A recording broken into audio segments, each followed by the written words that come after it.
Article 25 to article 30 మీకు ఏమున్నదన్నా, ఏమి ఇచ్చిరన్నా మీకు ఆర్టికల్స్ లా? రాజ్యాంగ పరంగా మాట్లాడొచ్చు మేము, కానీ మీరు మాట్లాడొద్దు. రాజ్యాంగ పరంగా మేము మా యొక్క విద్యార్థులకి మా మత బోధనలు చేసుకోవచ్చు, కానీ మీరు భగవద్గీత రామాయణాన్ని నేర్పొద్దు. ఎందుకు నేర్పొద్దన్నా?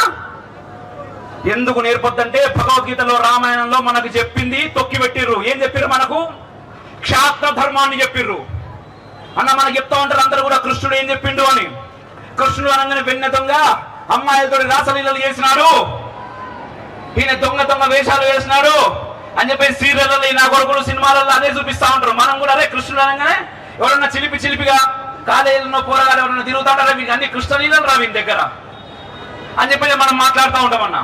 అన్న కృష్ణునది కాదన్నా చేసింది, భగవద్గీత బోధించిండు. ఎవరికన్నా బోధించింది? అర్జునునికి మాత్రమే కాదు, కాషాయపు జెండాలనే అస్త్రంగా పట్టుకున్న మనలాంటి సనాతన ధర్మ వీరులకి ఏం చెప్పిండు ఆయన?